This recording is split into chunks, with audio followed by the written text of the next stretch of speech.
आणि त्यांचा आशीर्वाद घेऊया. श्री श्री राधा गोविंदांच्या चरणी नतमस्तक होऊया आणि त्यांचा आशीर्वाद घेऊया. श्रीला प्रभुपादांच्या चरणी नतमस्तक होऊया आणि त्यांचा आशीर्वाद घेऊया. नामनिष्ठ दास प्रभूजींना वंदन करूया आणि माझ्या प्रेरणा पूजा माताजी, मनीषा माताजी आणि अन्वया माताजी यांना इस्कॉन श्री श्री राधा गोविंद टेम्पल मंगळुरू यांच्या श्री उपदेशामृत या पुस्तकाच्या मराठीमधील वाचनामध्ये तुम्हा सर्वांचं स्वागत आहे. तर आपण वाचत होतो आपला 8वा मंत्र. एकच मिनिट द्या, मी पेज ओपन करते.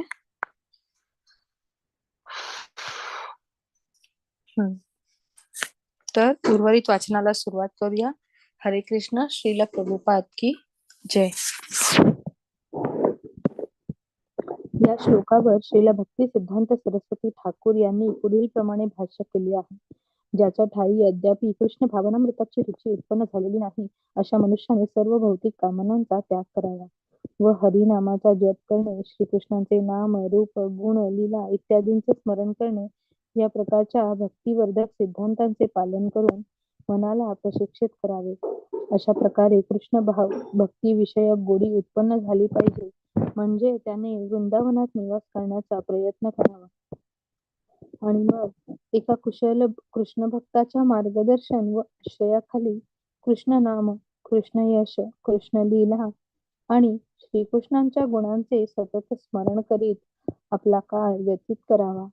भक्तिमय सेवेचे संवर्धन करणाऱ्या सर्व उपदेशांचे हेच सारतत्व आहे. नवदीक्षिताच्या स्तरावर असताना आपण सतत कृष्ण कथा श्रवण करावी, याला श्रवण दशा असे म्हणतात. सतत श्रीकृष्णांच्या दिव्य पवित्र नामाचे श्रवण करून व त्यांच्या लीला, रूप, गुण इत्यादींचे श्रवण करून आपण वर्ण दशा किंवा स्वीकृतीचा स्तर प्राप्त करू शकतो. ही अवस्था प्राप्त झाल्यावर आपण कृष्ण कथेचे श्रवण करण्याबाबत अतिशय आसक्त होतो. भाव विभोर होऊन नाम कीर्तन करण्यात समर्थ झालेल्या भक्ताला पुढे स्मरणावस्था प्राप्त होते. कृष्ण स्मरणाची 5 क्रमिक अंगे आहेत व ती म्हणजे स्मृती, धारणा, ध्यान, अनुस्मृती व समाधी. प्रारंभी कृष्ण स्मरण मधून मधून खंडित होऊ शकेल, परंतु नंतर हे कृष्ण स्मरण अखंडित चालू राहते. जेव्हा हे स्मरण अखंडित राहते तेव्हा ते केंद्रित होते व त्याला ध्यान म्हणतात. जेव्हा ध्यान विस्तृत आणि सतत होते तेव्हा त्याला अनुस्मृती असे म्हणतात. अखंड आणि अविच्छिन्न अनुस्मृतीमुळे मनुष्य समाधी अवस्थेत प्रवेश करतो. स्मरण दशा किंवा समाधीचा पूर्ण विकास झाल्यावर जीवात्म्याला आपल्या मूळ स्वरूप स्थितीचे ज्ञान होते व त्यावेळी त्या मनुष्याला श्रीकृष्णांशी असलेला आपला संबंध पूर्णपणे व स्पष्टपणे ज्ञात होतो. अशा या अवस्थेला संपत्ती दशा किंवा जीवनाचे परिपूर्णत्व असे म्हणतात. चैतन्य चरितामृत या ग्रंथात नवदीक्षित भक्तांना असा सल्ला देण्यात आला आहे की त्यांनी सर्व स्वार्थी कामनांचा त्याग करावा व शास्त्रांच्या मार्गदर्शनाप्रमाणे भगवंतांची साधना भक्ती करावी. अशा प्रकारे एक नवदीक्षित भक्त श्रीकृष्णांचे नाम, यश, रूप, गुण इत्यादींवर क्रमाक्रमाने आसक्त होऊ शकतो. जेव्हा एखाद्यामध्ये अशा आसक्तीचा विकास होतो तेव्हा तो विधी निषेधांचे पालन न करताही श्रीकृष्णांच्या चरण कमळांची सेवा करू शकतो. या अवस्थेला रागभक्ती असे म्हणतात. या अवस्थेत तो वृंदावनातील एका पार्षदाच्या पदचिन्हांचे अनुगमन करू शकतो. याला रागानुग भक्ती म्हणतात. शांत रसामध्ये रागानुभक्ती करताना भक्ताला श्रीकृष्णांची गाय किंवा श्रीकृष्णांची छडी अथवा त्यांच्या हातातील मुरली व्हावेसे वाटते किंवा त्याला त्यांच्या गळ्यातील फूल व्हावेसे वाटते. दास्य रसामध्ये भक्त चित्रक, पत्रक किंवा रक्तक या दासांच्या पदचिन्हांचे अनुगमन करतो. सख्य रसामध्ये फक्त भक्त बलदेव, श्रीदामा किंवा सुदामा यांच्यासारखा मित्रांप्रमाणे होतो. वात्सल्य रसात एखाद्याला नंद किंवा यशोदे मातेप्रमाणे होता येते व माधुर्य रसामध्ये एखाद्याला श्रीमती राधाराणी किंवा ललिता सारख्या तिच्या सखी अथवा रूप आणि रती सारख्या मंजिरीप्रमाणे होता येते. हेच भक्ती विषयक समस्त उपदेशांचे सार आहे. पुढे श्लोक.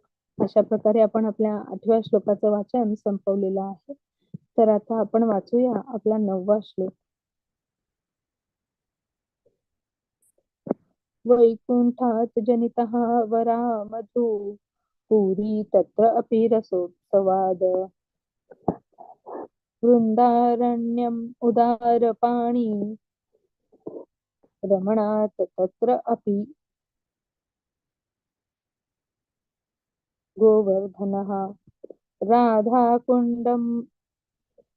राधाकुण्डम् अपि गोकुलपतेः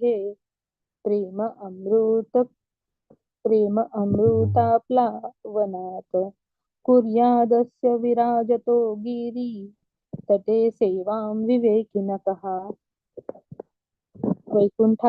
वैकुंठापेक्षा जनितः जन्म घेतल्यामुळे वरा श्रेष्ठ मधुपुरी मथुरा नामक दिव्य नगरी तत्र अपि त्यापेक्षा श्रेष्ठ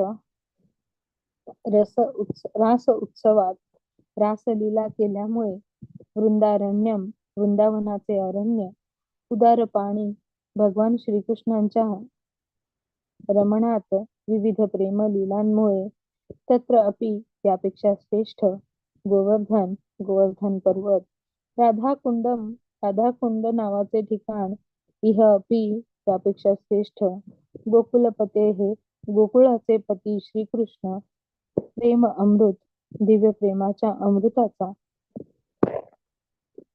आपला वनात पूर आल्यामुळे कुर्यात करीत असत.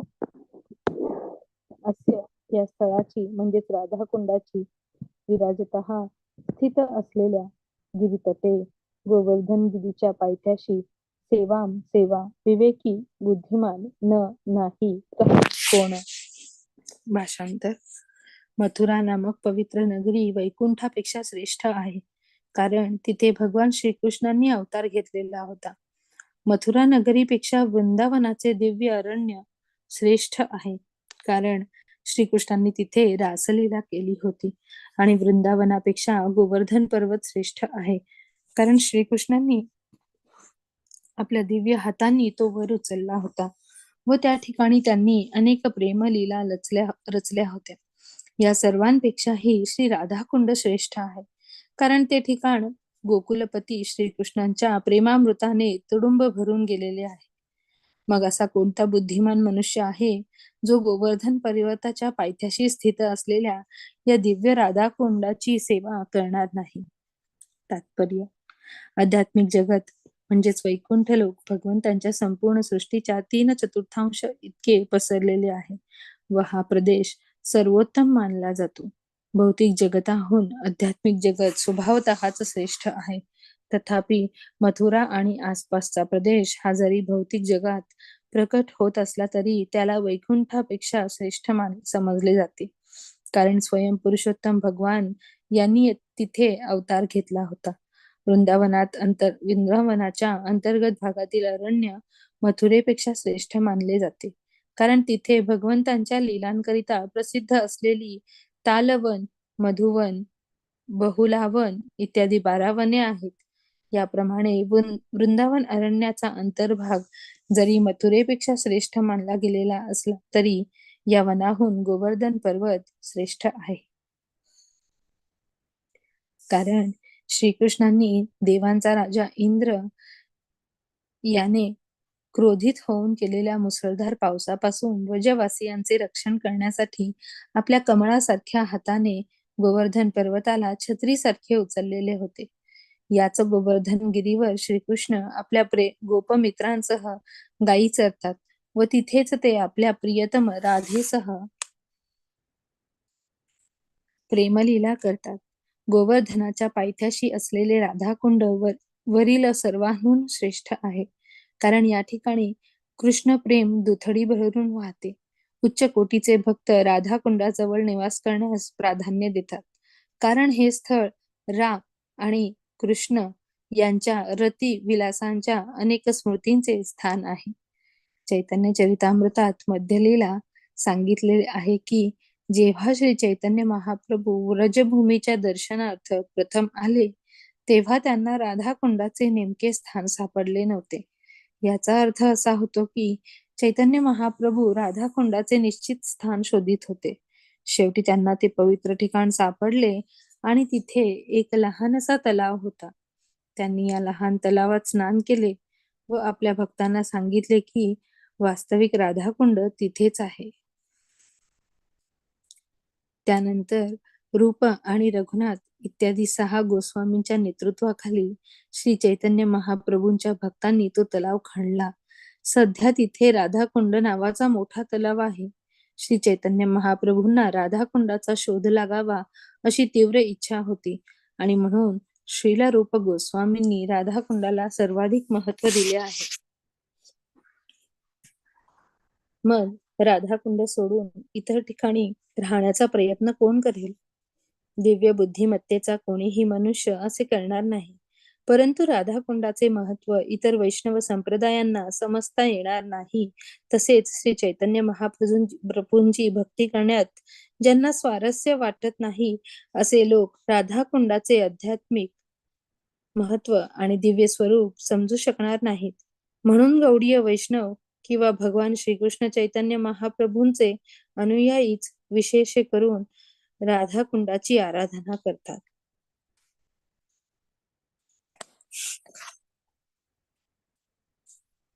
अशा प्रकारे आपण आपल्या 9व्या श्लोकाचं वाचन संपवलं, जिथे आपण पाहिलं की कशा प्रकारे राधाकुंड आणि मग गोवर्धन पर्वत, मथुरा, वृंदावन जिथे भगवंतांनी लीला केल्या, या सर्व ठिकाणांचं महत्व हे आपण आपल्या या 9व्या श्लोकातून पाहिलं.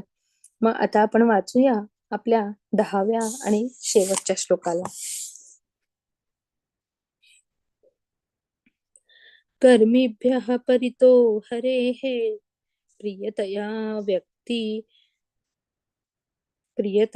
व्यक्तिं युयुज्ञानिनः स्तेभ्यो ज्ञानविमुक्तभक्ति परमः प्रेमैकनिष्ठस्ततः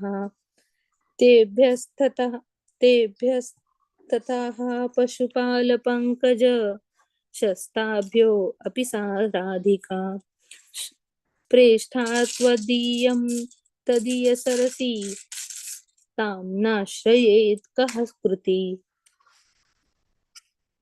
कर्मीभ्यः सर्व सकामकर्मी जनांपेक्षा परितः सर्व प्रकारे हरे हे भगवंतांकडून प्रियतया प्रिय असल्यामुळे व्यक्तिम ययुः शास्त्रात सांगितले आहे. ज्ञानिनः ज्ञानीजन तेभ्यः त्यांच्यापेक्षा श्रेष्ठ ज्ञान विमुक्त ज्ञानामुळे मुक्त झालेले भक्ती परमाः भक्तिमय सेवेत रममाण झालेले प्रेम एकनिष्ठाः ज्यांनी शुद्ध भगवत प्रेम प्राप्त केले आहे ततः त्यापेक्षा श्रेष्ठ तेभ्यः त्यांच्याहून श्रेष्ठ तः त्या पशुपालन पंकज दृशः गोपबालक श्रीकृष्णांवर नित्य आश्रित अशा त्या गोपी ताभ्यः त्या सर्वांहून श्रेष्ठ अपि निश्चित सा ती राधिका श्रीमती राधिका प्रेष्ठा अतिशय प्रिय तद्वत त्याच्याप्रमाणे इयम हे तदीय सरसी तिचे सरोवर ताम राधाकुंडाचा नाही आश्रय घेईल कहा कोण कृती अत्यंत भाग्यशाली. भाषांतर. शास्त्रात असे म्हटले आहे की सर्व प्रकारच्या सकामकर्मी लोकांमध्ये ज्याला उच्चतर जीवन मूल्यांचे प्रगत ज्ञान प्राप्त झालेले आहे तो भगवान हरींना विशेष प्रिय आहे. या लोकांना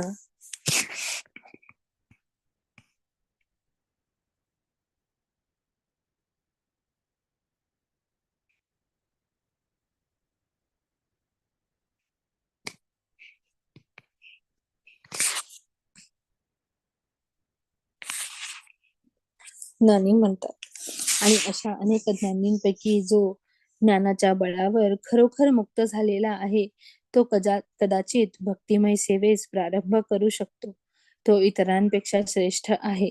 तथापि ज्याने प्रत्यक्षात विशुद्ध कृष्ण प्रेम प्राप्त केले आहे तो ज्ञानमुक्त व्यक्तीपेक्षा श्रेष्ठ आहे. उच्चतर भक्तांमध्ये गोपिका श्रेष्ठ आहेत. कारण त्या गोपाळ कृष्णांवर सदैव आश्रित असतात. सर्व गोपींमध्ये श्रीमती राधाराणी श्रेष्ठ आहे, कारण ती भगवान श्रीकृष्णांना सर्वाधिक प्रिय आहे. तिचे कुंड हे भगवान श्रीकृष्णांना तिच्या इतकेच प्रिय आहे. तर मग राधा कुंडाच्या तटावर निवास करण्यास आणि आनंदी भक्तिमय भावनेने भरलेल्या चिन्मय शरीराद्वारे प्रेरित होऊन श्री राधा गोविंद या दिव्य युगुलाची प्रेममयी सेवा करण्यास कोण नकार देईल. या ठिकाणी दिव्य युगलाच्या अष्टकालीय लीला नित्य घडत असतात. खरोखर राधा कुंडाच्या तटावर भक्तिमय सेवा करणारे भक्त ब्रह्मांडामध्ये सर्वाधिक भाग्यवान होत. तात्पर्य: या क्षणी जवळजवळ सर्वजण कोणते ना कोणते सकाम कर्म करण्यात मग्न आहेत. ज्यांना कर्म करून भौतिक लाभ मिळवण्याची इच्छा असते त्यांना कर्मी म्हणतात. या भौतिक जगातील सर्व जीव मायावश झालेले आहेत. त्यांचे वर्णन विष्णू पुराणामध्ये 6.7.61 पुढील प्रमाणे करण्यात केलेले आहे. विष्णू शक्ती ही परा प्रोक्ता क्षेत्रज्ञाख्या तथा परा अविद्या कर्म संज्ञा तृतीया शक्तिरिष्यते. ऋषींनी भगवंतांच्या शक्तीचे 3 प्रकारात विभाजन केले आहे आणि ते 3 प्रकार म्हणजे आध्यात्मिक शक्ती, तटस्थ शक्ती आणि माया शक्ती. माया शक्ती किंवा भौतिक शक्ती ही 3ऱ्या श्रेणीची शक्ती तृतीय शक्ती समजली जाते. माया शक्तीच्या कचाट्यात सापडलेले जीव डुकरा कुत्र्यांप्रमाणे केवळ इंद्रिय भोगाकरिता काबाड कष्ट करतात. तरी देखील या जीवनात किंवा पुण्यकर्मे करून पुढील जीवनात वेदांमध्ये वर्णिलेले यज्ञ करण्याकडे काही कर्मी आकर्षित होतात. अशा प्रकारे त्यांच्या पुण्याईच्या बळावर त्यांना स्वर्गलोकाची प्राप्ती होते. वास्तविक जे लोक वैदिक आदेशांचे काटेकोर पालन करून यज्ञ करतात त्यांना चंद्रलोक किंवा त्यापेक्षाही श्रेष्ठ लोकांची प्राप्ती होते. भगवद्गीतेत 9व्या अध्यायामध्ये 21व्या श्लोकात सांगितल्याप्रमाणे क्षणे पुण्ये मर्त्यलोकम विशन्ति. त्यांची तथाकथित पुण्याई संपल्यावर त्यांना परत मर्त्यलोक किंवा पृथ्वीवर पाठवले जाते. असे लोक पुण्यकर्मांच्या बळावर जरी स्वर्गामध्ये जाऊन हजारो वर्षांपर्यंत सुखोपभोग घेत असले तरी त्यांच्या पुण्याईचा क्षय होताच ते भूतलावर परतून येतात. पाप अथवा पुण्य करणाऱ्या सर्व कर्मवीरांची हीच स्थिती आहे. या पृथ्वीवर आपल्या अनेक व्यापारी, राजकीय पुढारी व इतर लोक आढळतात आणि त्यांना केवळ भौतिक सुखातच स्वारस्य असते. ते पाप पुण्याचा जराही विचार न करता पैसा मिळवण्याच्या मागे असतात. अशा लोकांना कर्मी किंवा भोगवादी म्हणतात. कर्मी लोकांपैकी काही विकर्मी लोक असतात आणि ते वैदिक आदेशांना झुगारून देतात. वैदिक ज्ञानाच्या आधारावर कर्म करणारे सकाम कर्मी भगवान विष्णूंना प्रसन्न करण्याकरिता आणि त्यांच्याकडून वरप्राप्तीकरिता यज्ञ करतात. अशा प्रकारे त्यांना उच्च लोकाची प्राप्ती होते. असे कर्मीजन विकर्मींपेक्षा श्रेष्ठ असतात, कारण ते वेदांच्या आदेशांचे पालन करतात आणि ते श्रीकृष्णांना निश्चितच प्रिय असतात. भगवद्गीतेत 4थ्या अध्यायामध्ये 11व्या श्लोकात भगवान श्रीकृष्ण म्हणतात की ये यथा मां प्रपद्यन्ते तांस्तथैव भजाम्यहम्. ज्या प्रमाणात मनुष्य मला शरण येतो त्या प्रमाणात मी त्याला फळ देतो. श्रीकृष्ण इतके दयाळू आहेत की ते भक्तांच्या इच्छा तर सोडाच, परंतु कर्मी व ज्ञानी लोकांच्या इच्छाही पूर्ण करतात.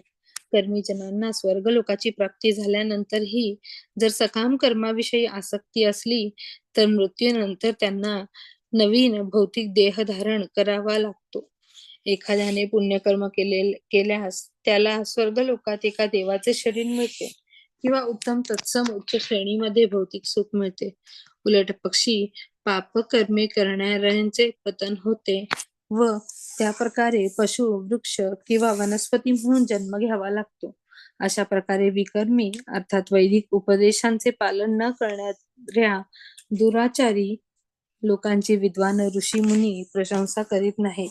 श्रीमद भागवतात 5व्या स्कंदामध्ये 5व्या अध्यायात 4थ्या श्लोकामध्ये सांगितलेले आहे की नूनं प्रमत्तः कुरुते विकर्म यदिंद्रिय प्रीतय आपृणोति न साधु मन्ये यतः आत्मनोय मसन्नपि क्लेशद आस देहः.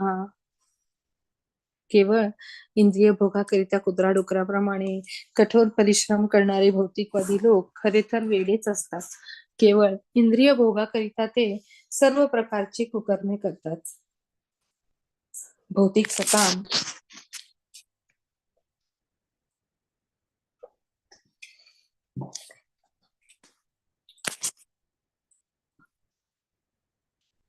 भौतिक सकाम कर्मे बुद्धिमान मनुष्याला मुळीच शोभत नाही. कारण अशा सकाम कर्मांचे फळ म्हणून त्याला दुःखमय असे भौतिक शरीर धारण करावे लागते. भौतिक अस्तित्वाला जोडून असलेल्या 3 प्रकारच्या क्लेशांमधून बाहेर पडणे हेच मनुष्य जीवनाचे उद्दिष्ट आहे. दुर्दैवाने सकामकर्मी लोक पैसा मिळविण्याकरिता आणि येन क्रेन प्रकारेण क्षणभंगूर भौतिक सुख सुविधा मिळविण्याकरिता वेडे झालेले असतात. म्हणून त्यांना नीच योनीत जन्म घेण्याचा धोका पत्करावा लागतो. भोगवादी लोक या भौतिक जगात सुखी होण्यासाठी मूर्खासारख्या योजना आखतात. ते असा विचार करीत नाहीत आपण थोडीच वर्षे जगणार आहोत व त्यातील बहुतांश वेळ इंद्रिय भोगाकरिता धनप्राप्ती करण्यात जाणार आहे. अशा सर्व कृत्यांचा शेवट मृत्यूमध्ये होतो. भौतिकवादी लोक असा विचार करीत नाहीत की वर्तमान देह सोडल्यावर आपल्याला नीच पशु, वनस्पती किंवा वृक्ष म्हणून जन्म घ्यावा लागेल. अशा प्रकारे त्यांची सर्व कृत्ये मनुष्य जीवनाचे उद्दिष्ट पराभूत करणारी असतात. त्यांचा जन्म तर अज्ञानात झालेला असतोच आणि त्यांची विचारधारा ही अज्ञानाने भरलेली असते. या अवस्थेत ते विचार करीत असतात की गगनचुंबी इमारती, मोठ्या गाड्या, मानसन्मान या सर्व गोष्टींच्या रूपाने आपल्याला भौतिक लाभ मिळत आहेत. त्यांना माहीत नसते की पुढच्या जन्मी आपले पतन होईल व आपल्याला सर्व कृत्यांचे एकच फळ मिळेल, पराभव. पराभवस्तावद अबोध जातः हाच श्रीमद भागवताचा 5व्या स्कंदातला 5व्या अध्यायातला 5वा श्लोक निर्णय आहे. म्हणून आपण आत्मतत्व जाणण्याकरिता उत्सुक असले पाहिजे. आत्मतत्वाने आपण जाणतो की आपले स्वरूप म्हणजे भौतिक देह नसून आत्मा हे आहे. जोपर्यंत आपण या स्तरावर येत नाही तोपर्यंत आपण अज्ञानाच्या स्तरावर असतो. केवळ इंद्रियांच्या संतोषाकरिता आपला मौल्यवान वेळ व्यर्थ घालविणाऱ्या हजारो नव्हे तर लाखो लोकांपैकी कदाचित एखादा मनुष्य ज्ञानाच्या स्तरावर येतो व त्याला जीवनाची उच्चतर मूल्ये समजतात. अशा व्यक्तीला ज्ञानी म्हणतात. ज्ञानी मनुष्य जाणतो की सकाम कर्मे आपल्याला भवबंधनात टाकतील आणि त्यामुळे आपल्याला एकामागोमाग एक भौतिक शरीर स्वीकारत राहावे लागेल. श्रीमद भागवतातील शरीरबंध या शब्दाने सुचविल्याप्रमाणे जोपर्यंत मनुष्य इंद्रिय सुखाची कामना करतो तोपर्यंत त्याचे मन सकाम कर्मात लिप्त राहते आणि यामुळे त्याचा सतत पुनर्जन्म होत राहतो. अशा प्रकारे ज्ञानी मनुष्य कर्मीपेक्षा श्रेष्ठ आहे, कारण तो इंद्रिय भोग देणाऱ्या अंधकर्मापासून निदान परावृत्त झालेला असतो. हा प्रत्यक्ष भगवंतांचा निर्णय आहे. तथापि कर्मी लोकांच्या अज्ञानापासून जरी ज्ञानी मनुष्य मुक्त असला तरी जोपर्यंत तो भक्तिमय सेवेच्या स्तरावर येत नाही तोपर्यंत त्याला सुद्धा अज्ञानीच समजले जाते. अशा मनुष्याला ज्ञानी म्हणून स्वीकारलेले असले तरी त्याचे ज्ञान अशुद्धच समजले जाते, कारण त्याला भक्तिमय सेवेसंबंधी काहीच ज्ञान नसते व त्यामुळे तो भगवंतांच्या चरणकमळांची उपेक्षा करतो. जेव्हा एखादा ज्ञानी भक्तिमय सेवेचा स्वीकार करतो तेव्हा तो सामान्य ज्ञानी व्यक्तीपेक्षा श्रेष्ठ ठरतो. अशा प्रगत मनुष्याला ज्ञानविमुक्त भक्ती परम असे म्हणतात. ज्ञानी कशा प्रकारे भक्तिमय सेवेचा स्वीकार करतो याचे वर्णन भगवद्गीतेत 7व्या अध्यायात 19व्या श्लोकामध्ये केलेले आहे. तिथे श्रीकृष्ण म्हणतात की बहुनाम जन्मनामन्ते ज्ञानवान माम प्रपद्यते वासुदेवः सर्वमिति स महात्मा स दुर्लभ. अनेक अनेक जन्म आणि मृत्यूनंतर ज्याला वास्तविक ज्ञान होते तो मी अस्तित्वातील सर्व गोष्टींच्या कारणांचे परम कारण असल्याचे जाणून मला शरण येतो. असा हा महात्मा अत्यंत दुर्लभ असतो. श्रीकृष्णांच्या चरणकमळांची शरणागती पत्करणारा मनुष्य वास्तविक बुद्धिमान असतो, परंतु असा महात्मा फार दुर्मिळ असतो. निर्दिष्ट विधींना अनुसरून भक्तिमय सेवा केल्यावर मनुष्य नारद, सनक आणि सनातन यांच्यासारख्या महान वैष्णवांच्या चरणचिन्हांचे अनुसरण करून रागानुग भक्तीच्या स्तरावर येतो. त्यावेळी भगवंत त्याला श्रेष्ठ म्हणून स्वीकारतात. कृष्ण प्रेमाचा विकास केलेले भक्त निश्चितच श्रेष्ठ आहेत. या सर्व भक्तांपैकी गोपिकांना श्रेष्ठ समजले जाते, कारण श्रीकृष्णांना संतुष्ट करण्याव्यतिरिक्त त्यांना इतर काहीच माहीत नसे. शिवाय त्या श्रीकृष्णांकडून कोणत्याही मोबदल्याची अपेक्षा करीत नसत. खरोखर कधी कधी श्रीकृष्ण त्यांच्यापासून दूर जाऊन त्यांना दुःख सागरात लोटत असत, तरी देखील त्या श्रीकृष्णांना विसरू शकत नसत. जेव्हा श्रीकृष्णांनी मथुरेस जाण्याकरिता वृंदावन सोडले तेव्हा गोपी अत्यंत व्याकुळ झाल्या आणि त्यांनी आपले उर्वरित जीवन श्रीकृष्णांपासून झालेल्या वियोगामुळे केवळ क्रंदन करीत व्यतीत केले. याचा अर्थ असा की एका दृष्टीने त्या श्रीकृष्णांपासून कधीच दूर झाल्या नव्हत्या.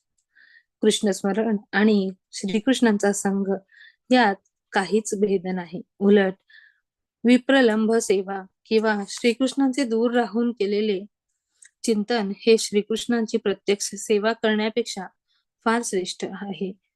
हरे कृष्ण. तर आपण इथे थांबूया आणि उर्वरित वाचन आपण उद्या करूया.